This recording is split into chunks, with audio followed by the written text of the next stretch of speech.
Itinerario Edimburgo, Escocia. ¿Qué comer? Ajís, vísceras de cordero, cebollas, avena, especias, con que se rellena el estómago del animal y cocina durante mucho tiempo. Se sirve con puré de patatas y hortalizas Nepsan Tapties, y 1 gram, una copa de whisky escocés, entre 7 libras y 12 libras. Scott. Tipo guiso. Haddock, pescado similar al bacalao, se prepara seco, fresco, ahumado, congelado, en conserva. Tarta de manzana, cheesecake, carrot cake. Fried Mars, dulce, barrita aplastada y después frita, y que sale caliente. Oatcake, galletas de avena. Shortbread, galletas de mantequilla.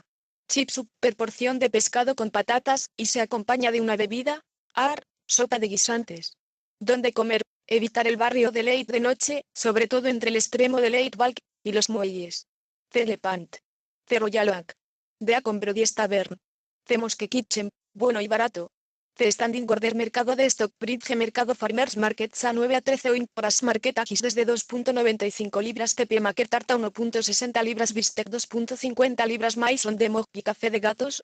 http://edinburghpubtravel.com/ Moneda, libra esterlina, idioma, inglés, escocés y gálico. Transporte, tours de miedo en primavera/verano, salen 18 y 20 hs y aún este día, y miedo no da. Sandesman New, Europe Card, películas, Corazón Valiente. Los 39 escalones, Hitchcock. El ilusionista. El Atlas de las nubes. Outlander. Harry Potter. Itinerario día 1 domingo 9 de junio 2019. Edimburgo es la capital de Escocia, fundada en 1125, y conserva mucho de lo que fue en sus inicios, su castillo de defensa en un punto estratégico de cara a sus vecinos del sur, los ingleses, y sus casas e iglesias de estilo medieval en los que uno puede dar cuenta de lo que fue vivir hacinados dentro de murallas. Se comienza en la Royal Mile, la calle que mide 1 milla escocesa, y discurre de este a oeste entre el Palacio de Holyrood y el Castillo de Edimburgo. Hacia el norte está la ciudad nueva y hacia el sur, lo más antiguo. Está rodeado de suaves colinas, a las cuales se puede subir para admirar las vistas. Close o callejones. Ahora nos encontramos en la ciudad nueva, la cual se aconseja visitar por ver el trazado moderno de la ciudad, amén que desde allí hay preciosas vistas a la ciudad vieja. Vamos hacia él. Una placa, dice el 11 de enero de 2007, J. K. Rowling terminó de escribir Harry Potter y las Reliquias de la Muerte en Suite 552. Microsoft adquirió el imponente edificio victoriano Waverley Gate en Waterloo Place, y moldeó el interior a su gusto porque le denegaron la propuesta de construir modernas oficinas. Old Town, y pasamos por el Hotel Balmoral, donde cruzamos el North Bridge por encima de la estación de trenes de Waverley. Este puente es conocido por el elevado nombre de suicidios que tuvieron lugar en él. Tras colocar barreras para tratar de disuadir a los suicidas, hoy en día solo se mantiene una pequeña inscripción con el número del teléfono de la esperanza. La Royal Mile atraviesa todo el Old Town, el casco antiguo de Edimburgo. Royal Mile es el nombre, no oficial de la calle, es la forma cariñosa con la que los turistas la conocen. Pero en tan solo 1 milla escocesa de recorrido, unos 1,8 km, que es un poco más que la milla inglesa, cambia al menos 4 veces de nombre. Nace en el castillo de Edimburgo como Castlale, luego continúa llamándose Landmarket, IGST, y Canongate, finalizando su recorrido a los pies del palacio de Holyrood. La razón de su sobrenombre se debe justamente a esto, era el camino que realizaban los reyes para ir desde el palacio al castillo.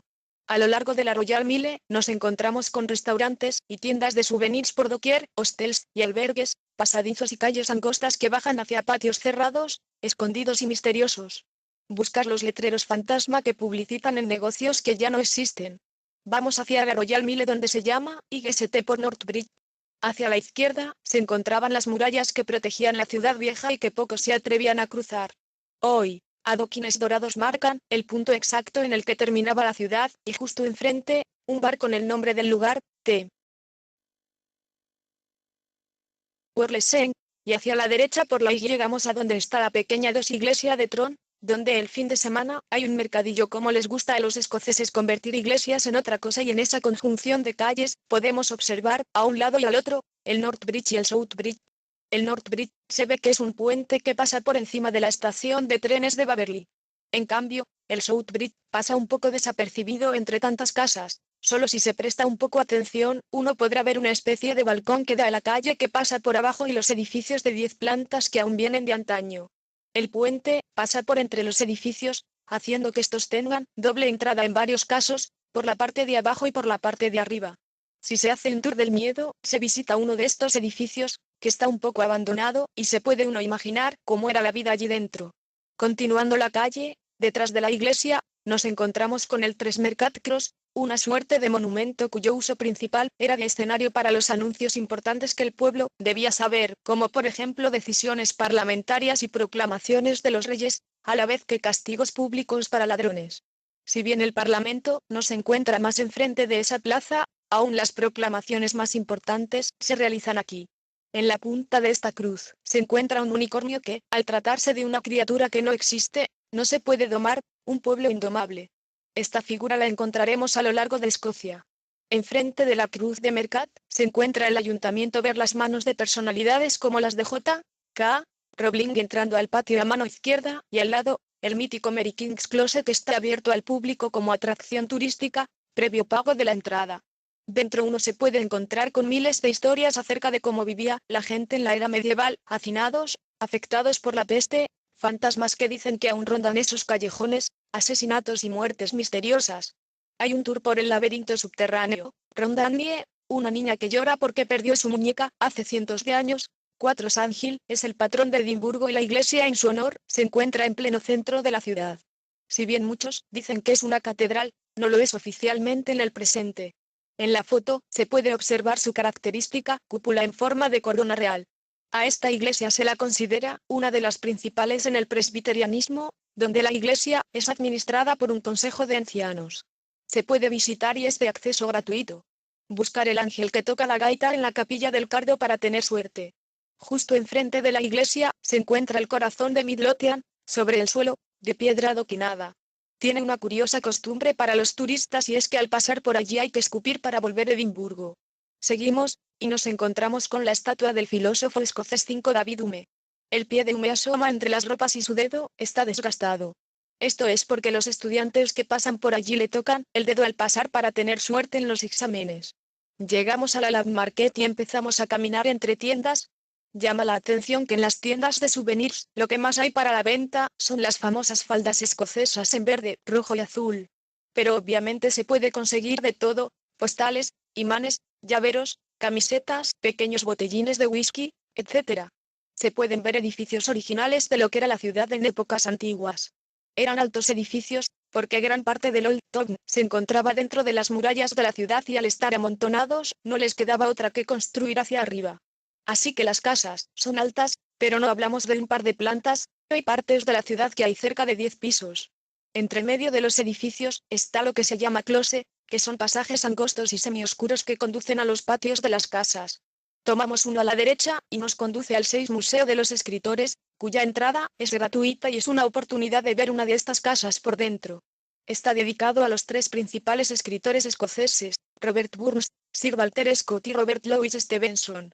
Aunque no son ellos los únicos escritores famosos que han nacido en la ciudad, así podemos enumerar a Sir Arthur Conan Doyle, escritor y autor de Sherlock Holmes, e Irving Welsh, novelista y autor de Trainspotting.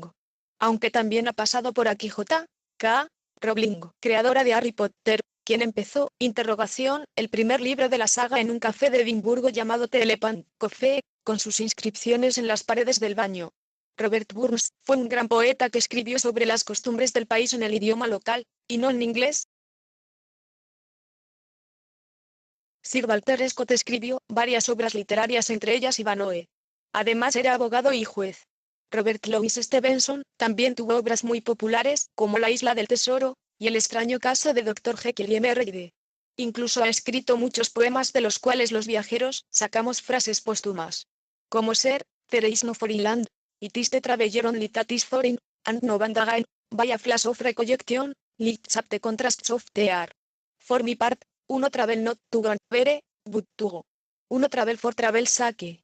The great affair is to move, o to travel up fully is a better thing than to arrive. Continuamos por Castlemaine. Esta parte de la Royal Mile abarcará una cuadra larga, pero hay 3 cosas para disfrutar, una especie de 7 museo del whisky escocés, aunque ellos se venden como una experiencia, 14,50 libras. La cámara oscura es una casa de ilusiones ópticas, un juego, es un sensor de zonas calientes del cuerpo, jajaji, una antigua iglesia convertida en café, restaurante y salón de eventos. La iglesia de las Highlands, construida para ser el sitio principal de la Iglesia de Escocia, aunque nunca ofició de iglesia. Lo que hay hoy en día se llama The Up, un café, restaurante y sala de eventos. Para el café-restaurante se paga lo que se consume, pero para los eventos hay que adquirirlas online. La tienda, Tartan Beaving Milan Experience, son 6 pisos hacia abajo. La Fuente de las Brujas, en un rincón de la explanada del castillo, es un homenaje a las casi 300 personas que en Escocia se ejecutaron por brujería entre 1563 y 1722, la mayoría mujeres. La primera razón de ser del 8 Castillo de Edimburgo fue para defensa, dado que era un lugar estratégico por donde pasaban las tropas inglesas que venían desde el sur. Más tarde, en el siglo XI, tras traer uno de los reyes la corte hasta aquí, se convirtió en residencia real y lo fue al menos hasta el siglo XVI, cuando se trasladó al palacio de Old House. Su explanada ya impone, con unas grandiosas vistas hacia la ciudad.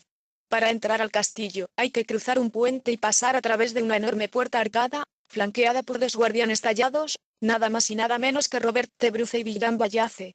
Dentro del recinto del castillo, se encuentra el Museo Nacional de Guerra de Escocia, National War Museum of Scotland, en el que se muestra una colección de armas de guerra. Es que antes que un palacio, es una fortaleza monumental, y mantiene desde 1861 la tradición de disparar un cañón a las 13:00 hs en punto todos los días, excepto el domingo. Continuando la visita por el castillo, nos encontramos con la capilla de Santa Margarita, St. Margaret's Chapel, el palacio real con sus bellos apartamentos que dan una idea de cómo vivía la realeza antaño y los llamados honores de Escocia que contienen los tesoros de la corona. Hay también un pequeño cementerio en el que se enterraba a los perros del ejército. Entre los espectros del castillo de Edimburgo, se encuentra un niño con un tambor que juega en los terraplenes y es visto como un signo de desastre nacional, así como el espíritu de Lady Glamis, que fue ejecutada por brujería en 1537. Antes de continuar, nos desviamos para visitar uno de los sitios más lindos de Edimburgo, una colorida terraza con restaurantes y bares que discurre por encima de la calle Victoria. Dicen que el callejón Diagon, donde los magos de Harry Potter acuden a aprovisionarse de todo el material necesario, está en esta calle, y también Museum Contest. Si bien parece escondido, hay varias formas de llegar desde el Louvre. En sus 2 extremos, hay escaleras por un pasadizo para poder llegar hasta ahí, además de poder acceder desde alguno de los restaurantes que hay en la calle. Salimos a una gran plaza ovalada llena de bares. El sitio se llama 9 Grassmarket y es donde habitualmente se realizaban las ejecuciones. Maison de Mog y Café de Gatos. Hay que prestar atención a los nombres de los bares porque cada uno cuenta una historia. Por ejemplo, The Last Drop es el último trago que pedían las víctimas antes de morir en la horca.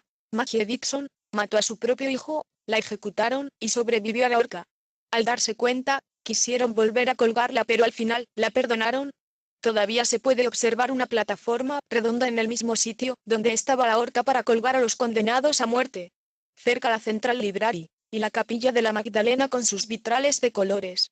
Muy cerca de Grassmarket está el 10 cementerio de Greyfriars, donde nos recibe el perrito Bobby, o mejor dicho, su tumba. Hay muchas historias acerca de Bobby. Si solía ir al cementerio por 14 años a visitar a su dueño o movido por la comida que le dejaban los vecinos que se encariñaron con él, si verdaderamente el perro está allí enterrado o no, dado que dicen que en los cementerios no se entierran animales. Lo único cierto fue que el dueño de Bobby murió de tuberculosis y él entraba todos los días al cementerio a visitar su tumba.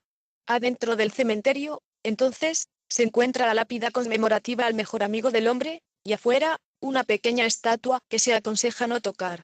Harry Potter y el Cáliz de Fuego, en la que Voldemort retoma su forma física y se bate en duelo con Harry. Los cementerios en Escocia son abiertos y no suelen cerrar sus puertas, para que las almas y espíritus vaguen libremente y puedan volver allí. Lejos de verse como un lugar de miedo, muchos lo usan como un lugar de recreo de día y como un lugar de deseo, de noche. Actualmente no se entierra a nadie acá. Encontramos en este cementerio la tumba de William McGonagall, un autor galardonado con el título de peor poeta de la historia del Reino Unido. Se rumorea que de aquí proviene el nombre de la profesora Minerva McGonagall, ya que la misma Rowling comentó que le parecía curioso el contraste entre este poeta de poca monta y una mujer brillante como la profesora. También la tumba de Voldemort. Como lo lees, en un rincón del cementerio, una lápida recuerda a un padre y un hijo llamados Thomas Riddle. Para encontrar la tumba de Voldemort en el cementerio de Greyfriars, desde la entrada principal del cementerio, tienes que caminar recto hasta el fondo, cruzar la muralla de piedra por la puerta, girar a la derecha y caminar casi hasta el final. La tumba se encuentra en la pared. Pero no todo es magia en el cementerio, también hay muchas historias macabras que lo rodean, como por ejemplo la prisión de los Covenanters presbiterianos, un movimiento religioso del siglo XVII, y el mausoleo de Bloody Mackenzie, un abogado real que se encargó de perseguir a estos Covenanters y los envió a una prisión en la parte de atrás del cementerio donde estos recibían unas torturas de tal magnitud que muchas veces terminaban muriendo. Entre 1990 y 2006, en el cementerio se registraron más de 350 ataques poltergeist. Tanto la prisión de los Covenanters, como la tumba de Mackenzie permanecen cerradas al público por cosas extrañas o paranormales que han pasado allí. Y por último, antes de salir del cementerio, nos encontramos con unas rejas en el suelo que se utilizaban para proteger las tumbas de los recién fallecidos debido a la creciente ola de robo y comercialización de cadáveres frescos para ser utilizados en investigaciones científicas y médicas. Este era un servicio que no todos podían pagar. Caminando por el cementerio, en la parte de atrás, nos encontramos con un cerco que conecta con ONCE, el colegio de George Eliot, que ahora es privado, prestigioso y caro, pero que antes se había fundado con el fin de dar clase a los niños huérfanos y sin recursos. Se dice que, de todas formas, hay cupos para ellos en este colegio. J. K. Rowling se inspiró en este sitio, que lo veía a través de la ventana del Elephant Café donde solía ir a escribir, para recrear la historia de Harry Potter. Este colegio no es más que la escuela de magia de Hogwarts. De hecho, los alumnos de George Eliot School están divididos en 4 casas, como los magos de Hogwarts: Lauriston, caracterizada por el color verde; Greyfriars, blanco; Raeburn, rojo; y Castle, azul. Slytherin, Hufflepuff, Gryffindor y Ravenclaw. La plaza de George Square, cuyos edificios de estilo georgiano reunieron una vez a los ciudadanos más ricos de Edimburgo, es hoy en día uno de los pulmones del campus de la University of Edinburgh. En sus jardines se encuentra el Edinburgh Labyrinth, un laberinto trazado en la piedra que se promueve como un espacio de meditación. Cerca el 12 Museo Nacional de Escocia y su terraza. En Spawn hay una placa de Harry Potter y su escritora. Las 13 Southbridge Vaults contienen criptas y cámaras, algunas se integraron en los edificios vecinos, y hoy en día forman parte de bares como The Bansea Labyrinth, que aseguran que es el pub más embrujado de Edimburgo, o Bislevinkies, con música en directo a diario. Itinerario día 2 lunes 10 de junio 2019. Hoy subiremos a la Calton Hill, que tiene en su cima varias obras, entre las uno que destaca el Monumento Nacional de Escocia, el Monumento a Nelson y el Monumento a Dougal de Stewart. El primero es un memorial a los soldados escoceses caídos en las guerras napoleónicas, cuya construcción estuvo inspirada en el Partenón de Atenas. Sí, solo verán unas pocas columnas y es que no se terminó de construir porque no tenían fondos suficientes. El segundo es una torre dedicada al almirante Nelson por su victoria en la batalla de Trafalgar. Cuenta con un recorrido por la vida de Nelson, y en la punta de la torre tiene un mirador con excelentes vistas a la ciudad. Para acceder, se debe pagar una entrada de 5 libras. Por último, el monumento de Dougal de Stewart, quien fuera otro escritor y filósofo nacido en Edimburgo. Cerca el mercadillo subterráneo Sunday Market y las jirafas Marta y Gilbert. La calle, la gente camina casi con 2 fines: visitar el palacio de Holyrood o subir al Arthur's Seat. Pero antes de llegar, llamará la atención del caminante el moderno edificio del Parlamento escocés, que antes estaba en Eagle a la altura del Mercat Cross, y se trasladó hasta aquí. A mano izquierda se encuentra el Viteorse Close, de los callejones o patios más bonitos. Cerca el jardín de Dunbar's Close. El viejo cementerio de Calton. Es un lugar muy siniestro, con otras miles de historias que contar. El Palacio de Holyrood es desde el siglo XVI, la residencia oficial. Vamos hacia la punta oriental de la Royal Mile, la Canongate. A esta altura de los Reyes del Reino Unido en Escocia. Está abierto al público durante todo el año, a excepción de cuando alguno de los miembros de la familia real está de visita. Dentro del palacio no se puede sacar fotografías, pero si fuera en los jardines y en la abadía adjunta que está semidestruida. Este palacio de Edimburgo está lleno de pasadizos secretos y túneles. La leyenda cuenta que mandaron a un soldado para investigar si el palacio y el castillo estaban unidos, pero se perdió y no se volvió a saber de él. Se dice que aún se oyen los cánticos que entonaba el soldado. Entre sus fantasmas se encuentra Baldagnes, el fantasma de una mujer torturada por brujería en 1592 que se dice que ronda por el edificio. La Cámara Escocesa de Mary, que también fue el lugar de la muerte de su secretario personal, David Riccio, en 1566. Se dice que por mucho que el personal trató de quitar sus manchas de sangre del suelo, ellos siempre regresan como recordatorio de su violenta muerte. Adentro se puede observar la colección real, joyas, porcelanas, vestimenta, fotografías y retratos de la familia real, y luego, los apartamentos reales, incluida la habitación de la Reina María de Escocia. Cada año, hay nuevas exhibiciones. Si acá tomamos el bus 26 en dirección a Tranent llegas hasta la playa. Sí, Edimburgo tiene playa. Fría, claro, porque es lo más septentrional del Reino Unido, pero ahí está Portobello Beach. Edimburgo está rodeado de colinas, además de estar parte de la ciudad sobre una. Arthur Seat es una de ellas, es la que se eleva a 250 m a la derecha del Palacio de Old Loudhouse y desde la cual se pueden tener unas vistas magníficas de la ciudad. Hay varios senderos que llevan a la cima, alguno con más dificultad que otros, pero en general fácil, pero está claro que una vez allí, vale la pena. 3. Visitamos los preciosos 4 jardines de la Princesa St. Junto a ellos se levanta el monumento a Walter Scott, con una mezcla de estilo gótico y victoriano. Si bajamos por Temount, nos encontraremos con los edificios de The Royal Scottish Academy y la National Gallery of Scotland, ver en el Parque las dedicatorias en los bancos de Edimburgo, y seguidamente nos adentraremos, de pleno en la Old Town repleto de edificios que en su mayoría albergan museos como Museum of Temount, la Universidad New College. En el centro de la Royal Mile, está la Diacon Brodie's Tavern, llamada así por el diácono Brodie, un sacerdote que llevaba una doble vida, de día, pregonaba el evangelio y de noche se convertía en un personaje de la peor calaña. De hecho, fue condenado a la horca.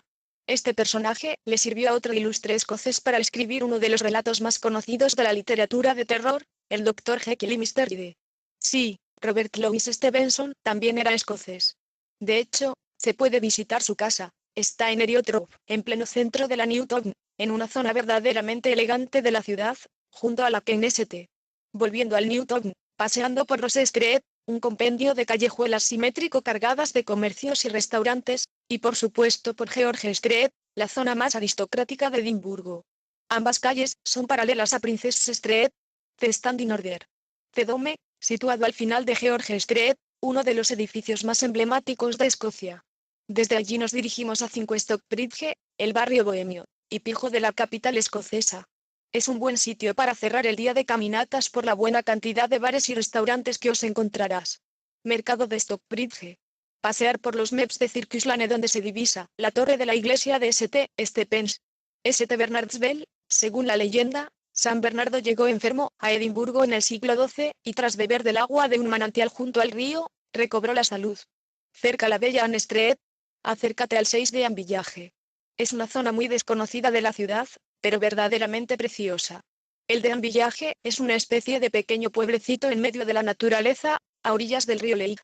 Las casas son del siglo XV y se restauraron hace apenas 50 años, ahora es una zona residencial de las más apreciadas y tranquilas de Edimburgo. Los Meps, callejuelas típicamente inglesas que durante los siglos XVII y XVIII se construyeron en la parte trasera de grandes casas adosadas, para reunir los establos y caballerizas de las familias acaudaladas.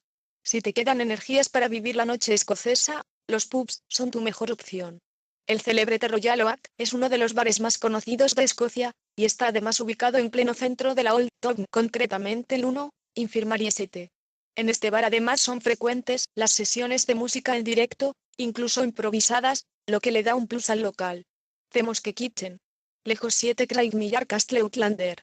Itinerario día 3 martes 11 de junio 2019 bus o tren 5 libras ida y vuelta en la estación El Orgullo Escocés, Villambayace y la Piedra del Destino. Villambayace es uno de los grandes héroes de las tierras altas escocesas y si han visto la película Braveheart de Mel Gibson podrán ver cómo se quiso destacar la fortaleza y lucha de los escoceses contra sus eternos rivales, los ingleses. Durante nuestra estancia en Edimburgo, aprovechamos a realizar una visita rápida a Stirling, donde sucedió una de las batallas más célebres entre estos países vecinos y de las cuales Wallace formó parte. Era conocida como la Puerta de las Highlands, debido a su ubicación estratégica. La piedra del destino o la piedra de coronación es un símbolo escocés. Es la piedra donde se coronaban a los reyes de Escocia, y luego de que los ingleses la robaran hace 8 siglos, se coronaron a los monarcas ingleses y del Reino Unido. La leyenda dice que cuando la piedra vuelva a Escocia, esta será libre.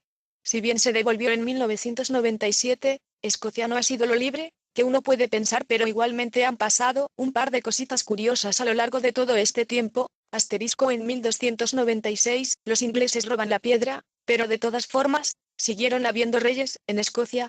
Asterisco en Reino Unido reinaron los escoceses. La reina actual es descendiente de Mary, Queen of Scots. Asterisco hubo un referéndum en Escocia en marzo de 2016, y se votó por el no a la independencia de Escocia del Reino Unido. Desde que la piedra se devolvió a Escocia hasta el Brexit, los primeros ministros fueron escoceses o de familia escocesa. El monumento a Villam Wallace, 9.99 libras para subir a la torre, se puede ir en los bus 62A o 63 a 2,30 libras, se encuentra en una colina cercana a la población de Stirling, y se puede llegar perfectamente en un bus local que te deja en la entrada. Luego hay que subir hasta donde está la torre, que se puede hacer con un servicio de minibús gratuito, o incluido en la entrada, o caminando. No hay mucha pendiente en caso de ir caminando, por lo que no tiene dificultad. Una vez que llegas allí, hay un mirador y la torre monumento a nuestro héroe. Hay 4 plantas para visitar dentro de la misma, el hall de las armas, el hall de los héroes, la cámara real y la punta de la torre en forma de corona. Allí mismo se encuentra la espada de Wallace, que es impresionante porque mide 1,67 de alto. En la explanada del castillo de Stirling, 14,50 libras, se recibe Robert T. Bruce. Pasando la puerta norte, una de las partes más antiguas que ha sobrevivido del castillo, nos encontramos con las murallas desde donde observamos las Highlands escocesas en todo su esplendor. Desde allí se ve el cementerio de la ciudad, más al fondo el monumento a Villam Wallace, una parte de las casitas típicas de Stirling, y el puente. Iglesia de Holyrood de la Crucifixión, una parte de la iglesia que se muestra hoy en día es del siglo XV, con sus columnas escocesas, arcos góticos y el techo original de roble, aunque el coro, la arista de la bóveda sobre la travesía y otras cosillas, son fruto de remodelaciones y extensiones posteriores. En esta iglesia, se produjo la única coronación de toda Escocia, dado que James VI, hijo de Mary, fue coronado aquí con tan solo 13 meses, convirtiéndose luego en Jaime I de Reino Unido. Es por eso que todos los reyes actuales son descendientes de escoceses. Luego se puede recorrer el casco histórico de Stirling.